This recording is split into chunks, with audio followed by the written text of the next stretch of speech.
when it comes to anything that is potentially a scam, that you get that tingly bat sense in your belly, by all means, give us a call. Let's have a chat. Yeah. Right? The 5 minutes, a 5-minute conversation with us can, avoid really months and months of heartache and uncertainty.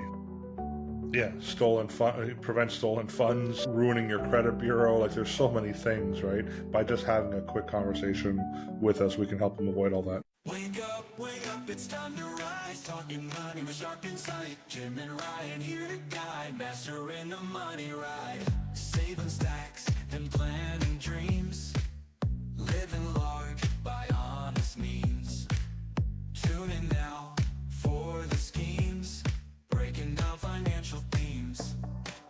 Money mindset every day. Mastering. I like your shirt. Nice color. And we are live. I'd like to welcome everyone to the Money Mindset Mastery podcast. I'm your host, Jim, and complimenting my shirt today is my co-host, Ryan Genoe. Ryan, how are you today? I'm good. And it is wonderful. It's so funny because we're talking about shirts and things like that. And I was thinking to myself, I should have worn my Superman shirt underneath here, because I feel like today is about us being superheroes, because we want to save people from being a victim of, the things that are going on with fraud, and especially in the financial. And I saw a stat that said Canadians lost more than $700 million last year alone when it comes to cyber fraud in the financial. And we will go through some of the things here today, but I would say those are simply only tackling the things that are reported, and the things that go unreported because people are embarrassed about being caught up in that.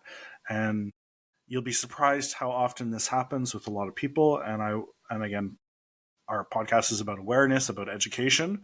And I think it's really important that people know to take some of these steps so the proper authorities can start going after the people that are causing this heartache to millions of Canadians, and causing a huge financial loss and costing their retirements and goal saving.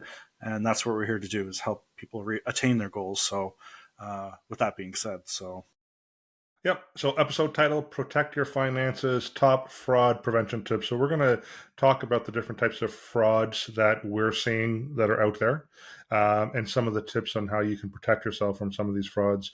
And like you said, Ryan, I wouldn't quite say we're superheroes at this point, but we are trying to help people understand or recognize potential fraud so they can avoid dealing with some very serious financial setbacks as a result of some of these frauds as well. So maybe we can start off with, Ryan, with what is fraud and what's the impact of fraud. So what type of fraud are we talking about here today? Well, I think for the most part, we're talking mostly about financial fraud as a whole. And again, there's certain areas that we can talk about too when it comes to fraud, like, identity theft is part of that. And that is something that, people sharing their information, their securities fraud within the investment world, insurance fraud. I don't know if we're necessarily tackling that, but again, as we tell many of our clients, be open and clear about filling out the questionnaires. Tax fraud and mortgage fraud, again, those are things that we're probably staying away with today. But again, some of these things may come up along today, but it's really, fraud is the intentional act of deceiving somebody, right? And really, it's essentially causing a victim mentality and really the falsification or withholding of information and fine. And that's where, in today's world of online and fake phone calls and things like that, I think that's where we're going to really tackle a lot of helping people prevent and be just aware of some of the things that are going on there. And again, this is ever evolving, because at one point in time, it was just simply somebody showing up at your doorstep. But now it's, the great Prince of Jordan selling stocks and some sort of investment, or clients this one I heard recently too. Clients, with the use of AI, people hearing the voice of what they think is a family member Yeah. asking for money, and then Yeah. providing that information. So again, as we go through today, of just being able to ask more questions, and I'm sure both of us will share stories of things that we've heard from clients and how we've helped prevent this from happening to clients. So Yeah, for sure. And, it is definitely evolving. It's definitely becoming a lot more sophisticated. AI is a game changer for some of these scammers as well. But there is the old, saying of if it sounds too good to be true, probably is. So I think we kind of still have to walk into or use that mindset in a lot of these situations. So let's start tackling the top 10 ways to reduce fraud risk and the different types of fraud. So the first one I'm going to talk about, or we're going to talk about, is imposter scams. So maybe you can explain, Ryan, what is an imposter scam? obviously, imposter scam is somebody pretending to be somebody that they are not, and it shows up in many different ways. Again, I'm sure somebody's received a phone call. There's lots of great, funny videos of people starting to tackle imposters when it comes to online stuff. You know, so obviously, receiving phone calls, receiving some sort of spam or emails that are coming your way that are asking for you to provide information and verify your information within that. You know, CRA, I know I've made phone calls and stuff like that. And it's just like, for me, as I tell PIN clients, ask for a phone number or verify a phone number online to make sure that you're calling the right number versus a fake number. And again, contacting that organization, whatever it is, whether it's the advisor or a bank or CRA for that matter, making sure that you have the right contact information on file so you can go and verify that and be able to talk to somebody without it being a problem. So Yeah, and on that point, so a couple of things. I do find that from an imposter scam point of view, typically it's the seniors that really fall for these. Part of it is because when they grew up, they come from a generation of trusting and authority. So when they hear it's the CRA calling, or they hear it's the bank calling, or it's the police calling, there is a level of respect for that authority, and they do panic and respond where if the person's saying they're from the CRA, they must be from the CRA, so I better act on what they're claiming the issue is, right? So I do find that it's usually seniors that do tend to fall for these imposter scams. Going back to your point about making sure you have the correct contact number, one of the things that these scammers do is you'll receive a text message or an email, and then they'll say, if you have any questions, call this number. So don't call the number, right, that you received in the text or the email. Do your own search and then contact the number through the website, right? Because a lot of times they're going to ask you to call a number that's directing you directly to the scammer. yeah, And you think you're calling that institution or that government department, and you're not. You're speaking with a scammer on the line, yeah. right?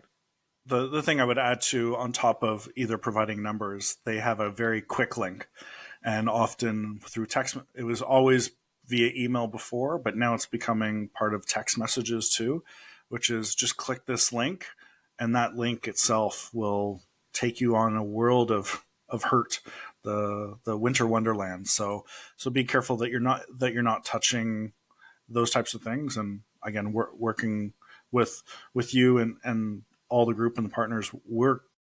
I'm always like, is this real? Looking at the email address that it's coming from, getting that secondary opinion, taking a screenshot of it and sharing with each other, just to like make sure that we're verifying the stuff that we're getting from the outside world. And I don't have a lot of outside world emails that come my way, but I'm sure lots of people do. So yeah. Yeah, and one of the things that'll happen too is, for example, you might receive an imposter scam, and they may say it's the credit card company calling, and they'll ask you to verify your credit card information by you giving them your credit card information. Well, they should already have that. So if you're receiving a phone call from the credit card company, they're asking for you to give them the account number. And the reason why they're calling you is because of some potential questionable charges on your credit card.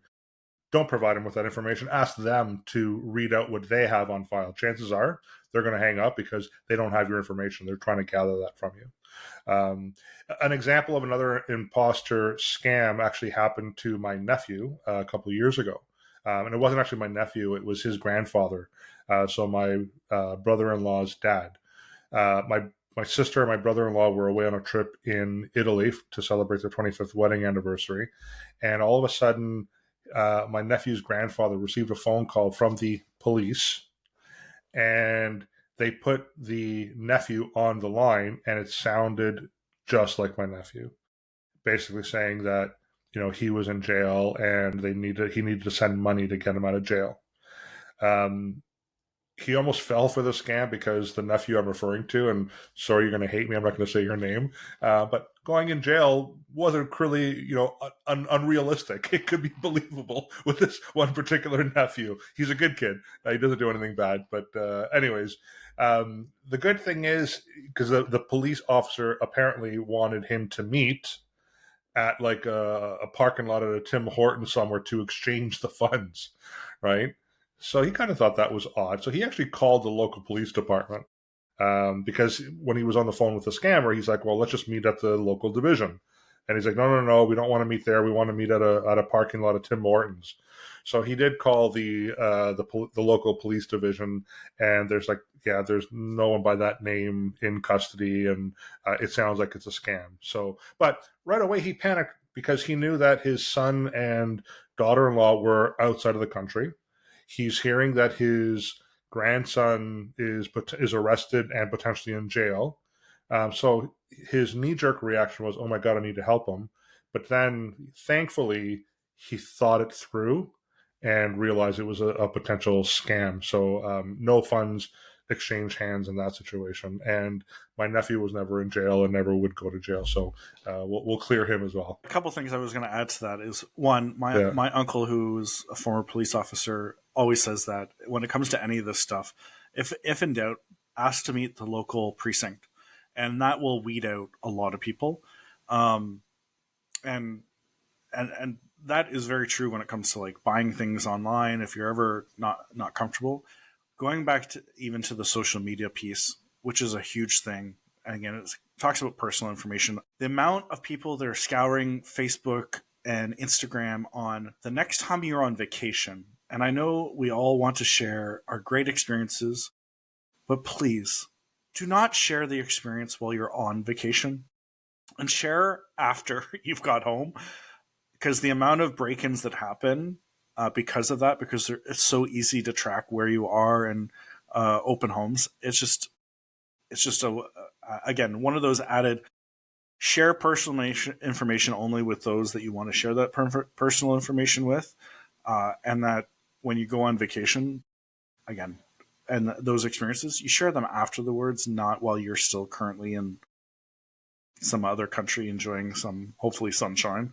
So anyway, I'm guilty of that. Yeah. I am guilty of that, and I have to be better at that for sure.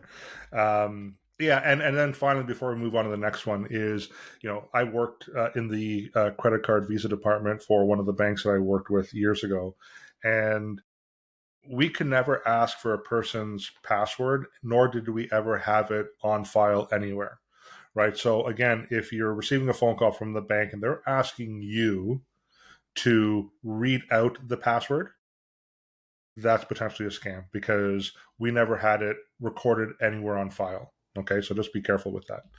The next one is secure your personal information. There's really different ways you can do this. The old way was safety deposit box, right? Which was great until you passed away. Sometimes that was a bit of an issue. Other people would have a home safe, but a lot of the ones that you buy at your local retail store, someone who has the tools can most likely get through those, but it's just making it harder for them. We used to actually suggest with our insurance policies to place them in your freezer because typically they were fireproof, right? So it wouldn't necessarily. Well, I don't think a thief would look in your freezer for documents, but it's another area. Cold hard But cash now in the only. literally, yeah. But another way now, obviously, is electronic, right? Is storing documents electronically. And there is a concern with that because hackers can still hack. But if you're dealing with some reputable companies that provide some of these services, encrypted services, again, they're bank grade protection and they're very difficult to access that information. So, really, what I would say is, and here's one of the things that we do, Ron, within our team, we encourage our clients or discourage our clients from sharing personal information through email because that's easily intercepted. Usually, we provide an upload link, a download link, password protected as well. So that's one of the important things: is secure your personal information. As much as a pain in the butt some of them can be, I can't stand some of the multi-factor or Yes. MFA multi-factor authentication because especially when I move from one cell phone to the next and it doesn't quite transfer, which I'm still dealing with to this day after 3 months. But yeah, it's things to consider is like, the length of your password. I think the ultimate number is 26. I think password 123 is still sufficient enough. So, but No, don't do that. I was just gonna say, not there, password, not 1 2 3 4, there are not 0 0 0 0. there are Right? so many people out there that still use that as their password. So, again, as a jokingly say, please make sure that you're changing those passwords. And there's a diagram that I saw somewhere that talked about how long it would take for somebody to break a 4-letter password, which is a matter of like, I think it was like 7 seconds or something like that. But a 26-word password using a mixture of numbers, letters, and unique letters would be something like a million years or something crazy. So please make sure that you're changing your passwords and that you don't have them on a bunch of post-it notes sticking on your fridge for people to use. Yeah. So Or if you have a credit card, don't write down the PIN of that credit card or bank card and keep it in your wallet or purse because whoever steals your wallet or purse, they're going to find the PIN as well and they're going to clean you out, right? And you're right. The multi-factor authentication is such a pain. But I have to say, there have been times where I've all of a sudden received notification and I'm like, that's not me, right? So I was able to block anyone from attempting to break into my social media accounts or bank accounts or whatever else. So really important to use strong passwords, multi-factor authentication. If your device has fingerprint recognition or face recognition, use those, right? Because again, it'll be harder to break in as well. And wipe down your phone once in a while, the screen, because if you're constantly putting in a pin, you can see the fingerprints. the repetitiveness. And yeah, and finally, another area where people forget to change their password is when they get a Wi-Fi router and install a wireless network in their home. And I know there was a report a couple of years ago that I saw on one of the Canadian local news stations where there was literally individuals who would drive around neighborhoods. They would find these Wi-Fi networks and a lot of them would be defaulted at 1 2 3 4 or admin 1 or whatever it was, and they would find that, log in, and then they would start doing other criminal activity on which is connected to the person's Wi-Fi router, right? Some of them extreme, like pedophiles, were literally downloading illegal videos, right? And then the police were like knocking on the person's door, basically accusing them, excuse me, of being the ones downloading, and it wasn't them. There are a lot of great password managers out there that you can use as apps and stuff. Again, be careful as to those. And you're jumping into the network thing, which I know will be something we talk about later, but might as well just jump straight into it right now. Um, Again, it's very important to make sure, and for those people who run Airbnbs and having separate networks set up, so your guests are using separate networks. And when it comes to secure networks, we've all been at certain coffee shops. We've all been taking the the public transit. Everybody's been to the library. Some of us have been to the library, and you're using these open networks. It's very important that you're not using any of those networks, especially when it comes to using personal financial information, Yeah. because those are networks that are easily being used to be hacked, Yeah. are easily readable by anybody who has any partial understanding about what it's like and how easy it is to start gathering somebody's information. Again, we're scratching the surface on a lot of this stuff. Maybe I just watched Mhm. too many James Bond movies, John Wick, and Right. all those movies about how easy it is to hack, and it really is for a lot of this stuff for two people. And again, Canada is not in a position like many other countries are, but we're quickly catching up to a lot of scams that are happening. Hence Yeah. why we're starting to have this conversation, and just making sure that ultimately you're creating your own secure network and that you're not using open networks to feed off of free Wi-Fi. It was cool back in the day to use other people's Wi-Fi, your neighbors, and stuff like Yeah. that was open, but now is no longer the time to use that. So, with that being said, I would say phishing scams are a big one that are. Well, before we do that, I just want to pause there for 1 second. So, one way to avoid, again, using those open networks is a couple of ways. You can hotspot your phone. So, if you have a cell phone, you're better off hotspotting and using that connection. It doesn't mean that they can't tap into it. It's just that much harder, right? Or for me, I actually have a Windows tablet that has built-in mobile internet, right? So whenever I'm out in public, I always connect using my own connection as opposed to Wi-Fi, because we have client data on our devices, we have banking data, and so we want to make sure that we don't log into any of those public networks. So phishing scams. This is one that I deal with one too many times with clients. I don't know how many times I'll receive an email from a client where they'll say, "Hey, I just read this article in the Toronto Star as an example, and Doug Ford just approved some kind of Bitcoin thing, and it sounds like it's something that we should be doing. And because he's approved it, there's a whole article on it. I think it's a really good idea. What do you think?" And I always ask them, please forward me what you're reading. And every single time, so when it comes from some kind of celebrity or Oh, government official, every single time, Ryan Reynolds and Michael Bublé are like yeah, hot on the list right now when it comes to like, yeah, trust these guys because they're trusted Canadians and we're likable, yeah, so that must be yeah. good. So yeah, So the first thing I do is I actually hover over the Toronto Star, if that's the article they're referring to, logo in the email, and usually it's not clickable. And what I will say is, if it's an article from the Toronto Star, the Sun, or any of the major news outlets, that logo is going to be a clickable logo, and it'll take them to their website. So if you click that and it takes you anywhere else, first of all, you shouldn't click it if it is clickable.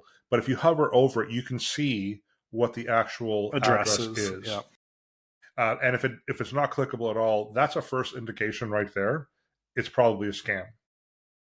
And then I'll read the article, and I can hover over the link that they're suggesting that you should click. And again, I can read the address, and right away I respond to clients, this is a scam, this is a phishing scam. So just delete it and don't bother with it. And again, repeatedly, I keep getting these emails from clients asking me if it's legit. So first of all, if it sounds too good to be true, probably is. But secondly, there's some methods that you can use to protect yourself to see if it is legit. Third, just go on a separate web browser, do a Google search, and do a search on that article. And a lot of times you'll actually see scam, scam, scam, scam, scam, right? Yeah.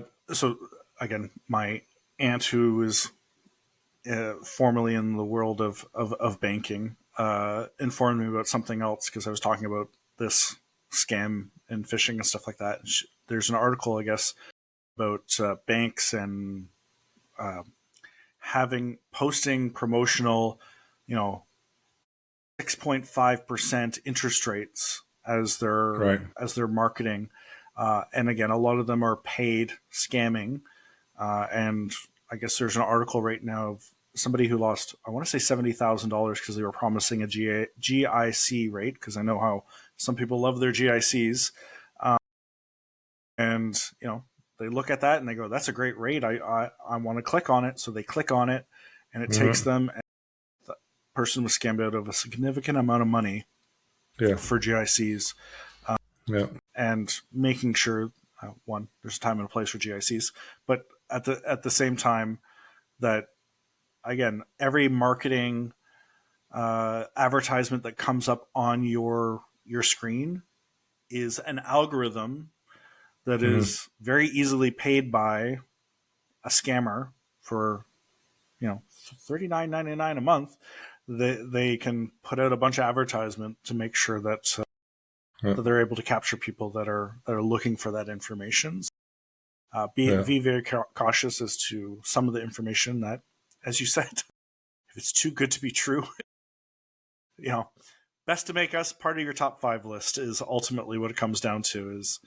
help us help you. That's what we're here for, right? I mean, it's not just about investment recommendations, insurance recommendations, and creating a retirement plan. These are some of the value added services that we do offer. So just reach out to us, right? It's a touch point. We'd be more than happy to help you. I mean, in that situation, Ryan, I've had clients literally on a phone call or in a meeting where they're telling me about this great GIC offer. The first thing I do is I open up a separate web browser. I go to that institution's website and I look up at their rates, right? And I will tell you that 9 times out of 10, they're nowhere close to what this great offer is, right? So then I'll encourage the client, here's the phone number from that institution's website, give them a call, ask them if this is legit, right? And again, 9 times out of 10, they're like, yeah, no, that's not from them, right? So these are just simple things you could do, but if you need help with it, we're here to help, right? Because last thing we want is for people to be wiped out of their finances. Um, so another thing we talk about is monitor your financial accounts on a regular basis, right? This is a big one. I do use third-party credit report firms, and I know some people are for and against them because a lot of times they are free, but they make their revenues from advertising and they're offering all these offers. But you do receive a notification. I have, right? If there is a hit on your credit bureau, it'll say, "Hey, there was a recent inquiry on your credit bureau. Is this you?" Right? And a lot of times it's like, yeah, I applied for whatever it was, and I know that it's me. But at least it provides you with that level of information. Yeah, Right? Jim, you're applying for a Ferrari again, aren't you? Financing for the Yeah, Ferrari. I keep getting Good declined. Italian. Not by these. Yeah, it's my wife declining me, not the banks. Actually, to her credit, she never said no to me. So Yeah, and again, we've talked about this before. Whether it's our cash flow program, it's about awareness. It's about regular reviews of these things and making sure that your hard-earned dollars are being spent the way that you intended them to be, and that you're doing regular reviews. As I mentioned on a podcast couple episodes ago, which is, I do mine twice a year, and now because of an error with a certain streaming company, that I've made sure that I do it more quarterly, and monthly is even better if you have the time. So, yeah, yep. The next one is stay informed about investment scams. So read some of the news articles. They'll pop up to say, "Hey, here's an investment scam." I have seen, I watch the news usually every evening, and if there is a known investment scam, typically they will report it there. So just stay informed. Try to research to see what's out there. And again, if you receive a text message, like I don't know how many 407 ETR messages I get or CRA that I'm owed a whole bunch of money from them, and like I know that's too good to be true.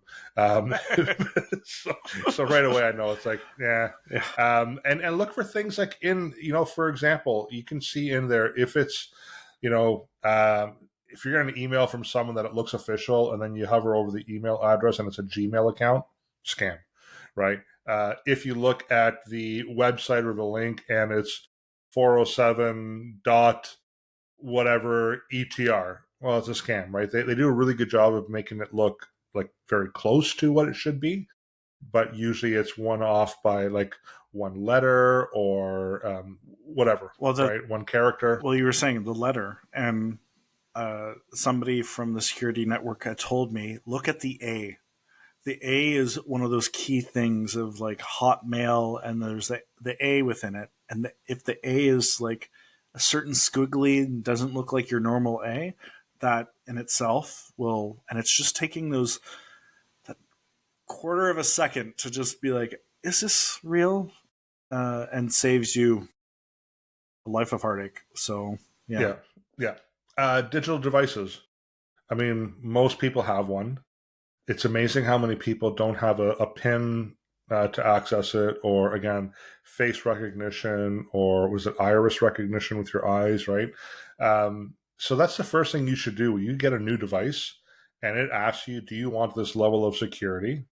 Yes, you do, and set it up with that level of security, because all you have to do is forget your device somewhere.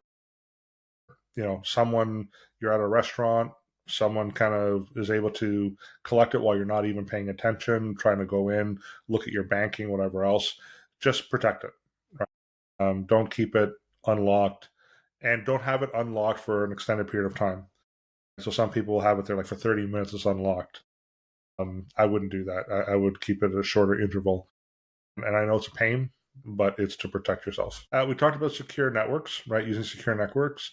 Sign up for alerts. This is also a big one, Ryan. I mean, a lot of credit card and bank account apps now offer alerts.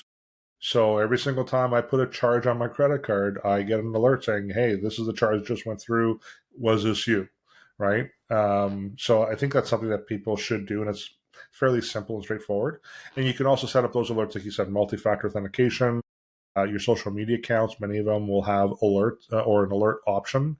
So it'll let you know, hey, is this you signing in on your Facebook account in Georgia, Atlanta, Georgia? Yeah, no, I'm nowhere near Atlanta, Georgia. That's not me. Yeah. So decline. Yeah. All right. Anything else you want to add to that?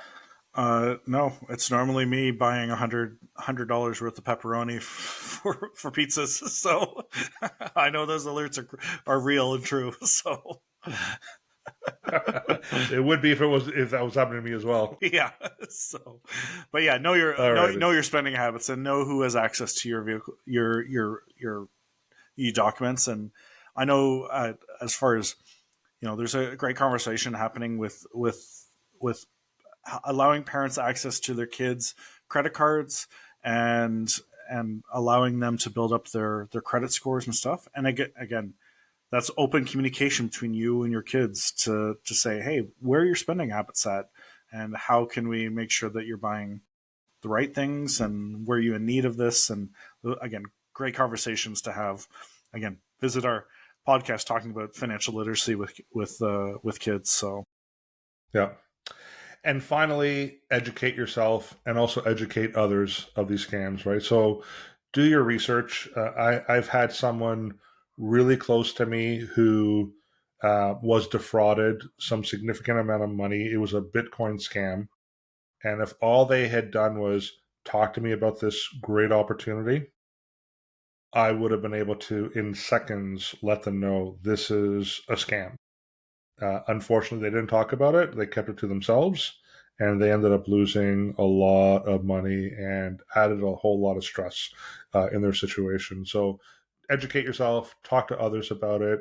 If something comes across and you're kind of thinking, hey, this sounds fantastic, maybe I should just ask a friend of mine that I trust about it, or advisor, right? Just make that phone call. Make that connection. That's why people are listening to this podcast right now, because they want to educate themselves on the day-to-day stuff that is going on in the world.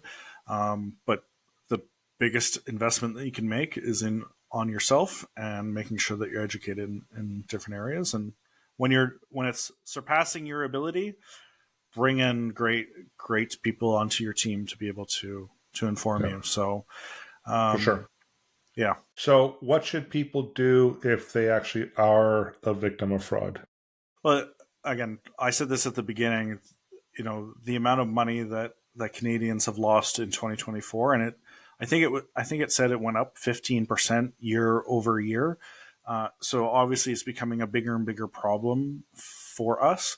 But the most important thing is that you take the time to report this stuff. Monitoring your statements is obviously a big thing we just talked about. Being able to collect the evidence of the things that have happened to you recently.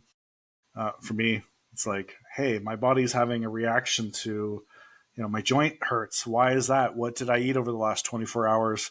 And taking in that kind of collecting the evidence of what could have caused that is all important.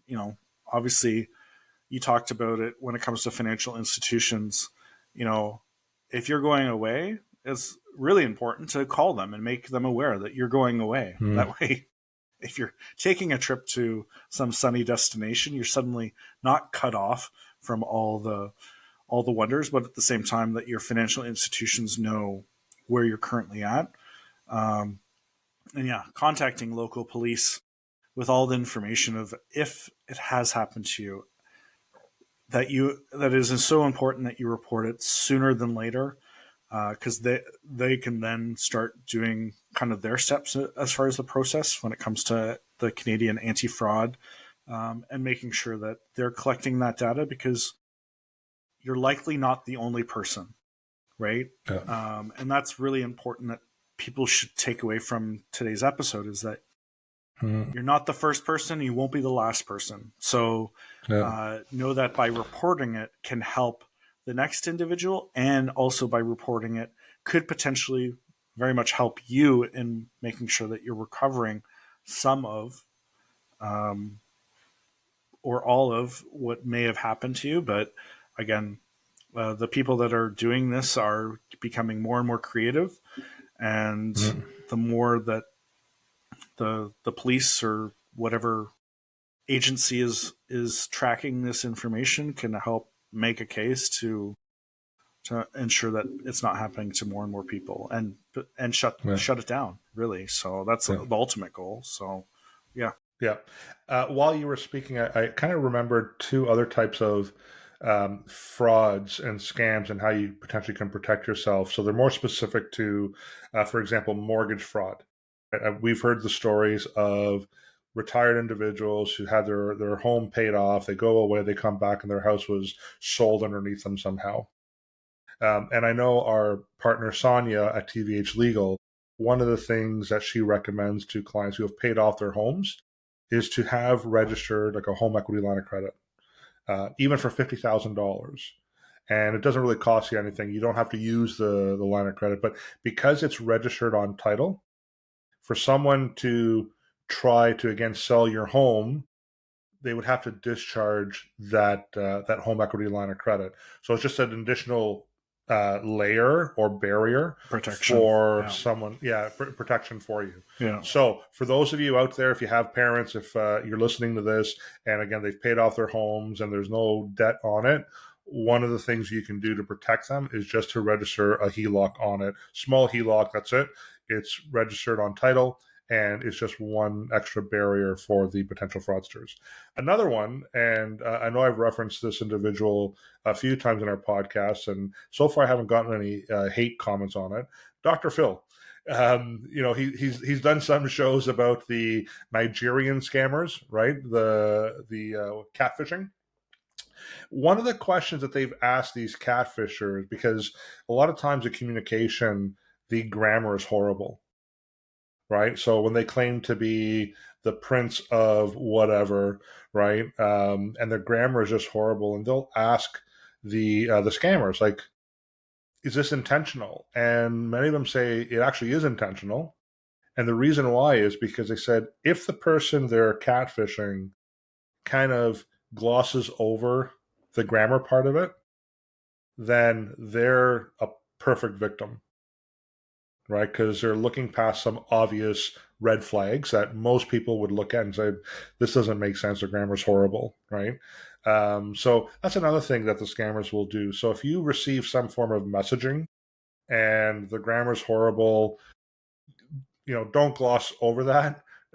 Pay attention, because they're doing that intentionally, because they'll know that if you don't make that a red flag for yourself, you're hooked right there. You'll be easily hooked. So now I'm going to start receiving hate messages about Dr. Phil and me watching him. No, I get it. Anyways, well, you talked about like identifying scams, and that's a big one, and we've kind of sprinkled a little bit of idea of different things that have happened for a lot of clients. And again, people will share within our comments of things that they've been scammed for, of how they overcame and identified them. We welcome people to be able to share as a community things to help prevent it from happening to the next person. Would have been an idea if we had next time.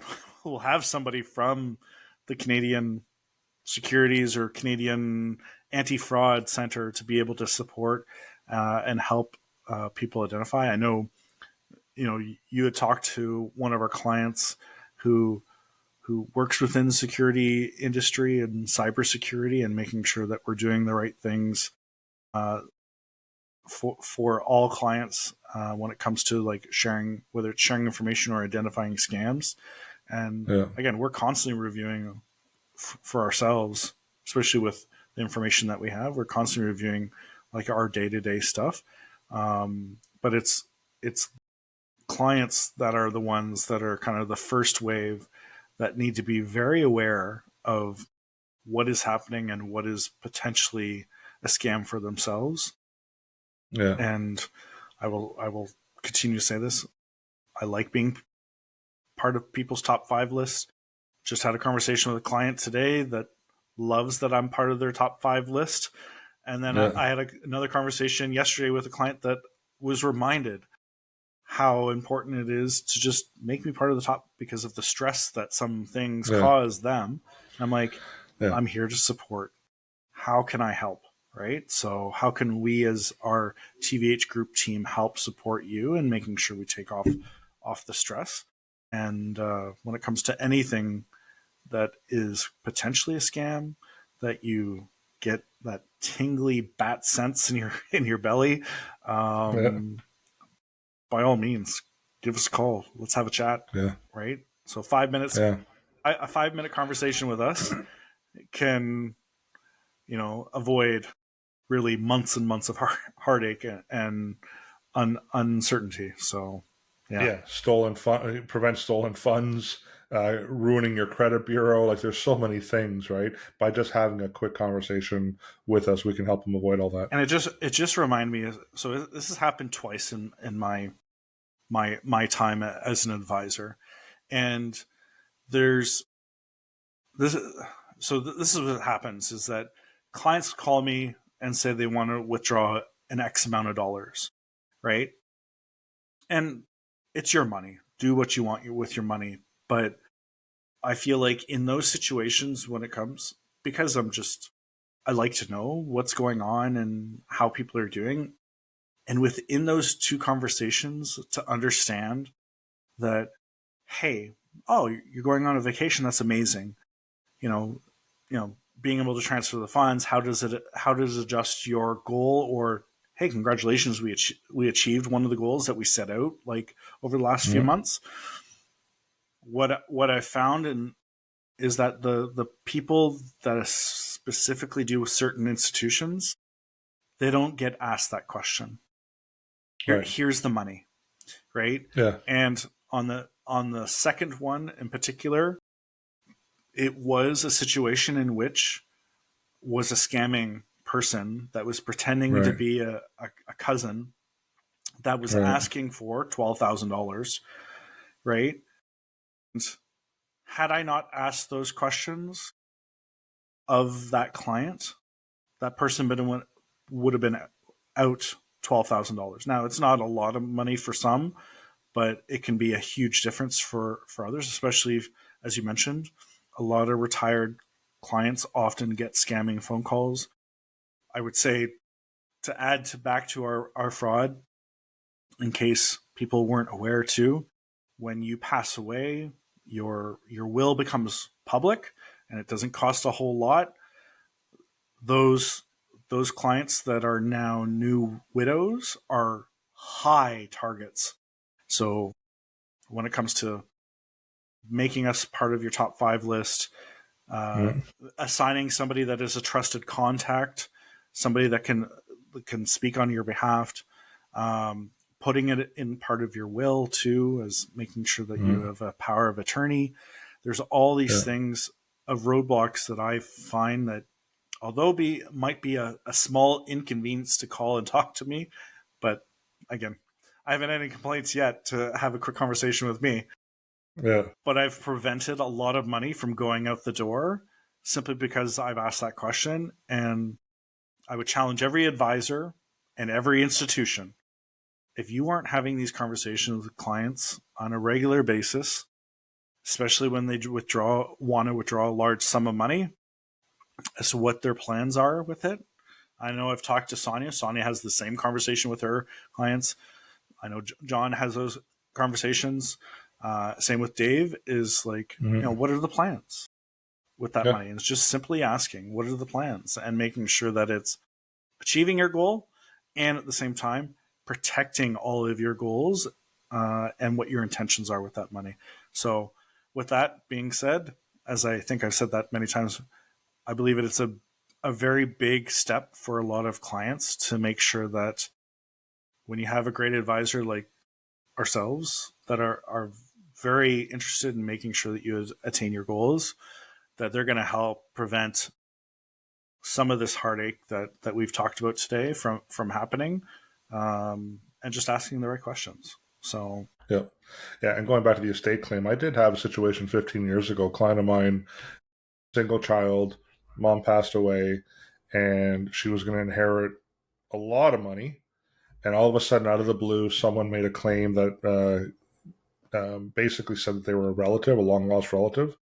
Now, ultimately, the claim wasn't justified. It did delay things by over 3 or 4 months from being distributed, just because they had to verify this individual and the right to the claim and whatever else, and it didn't go anywhere.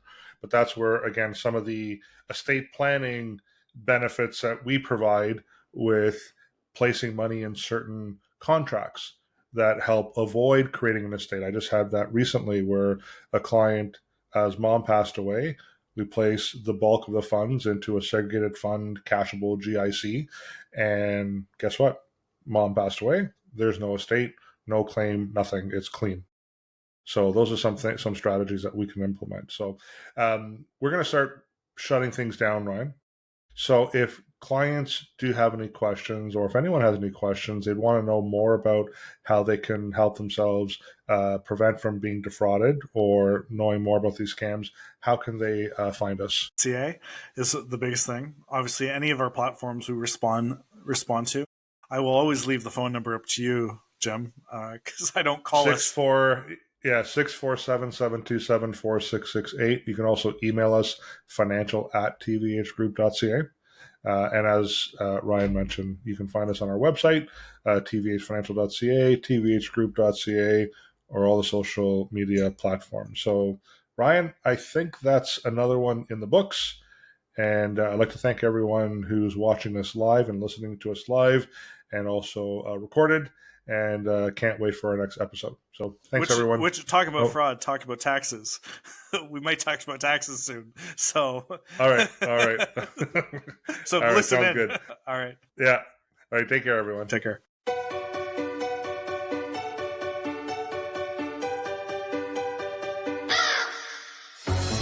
Why is it me? Why am I a guy? I still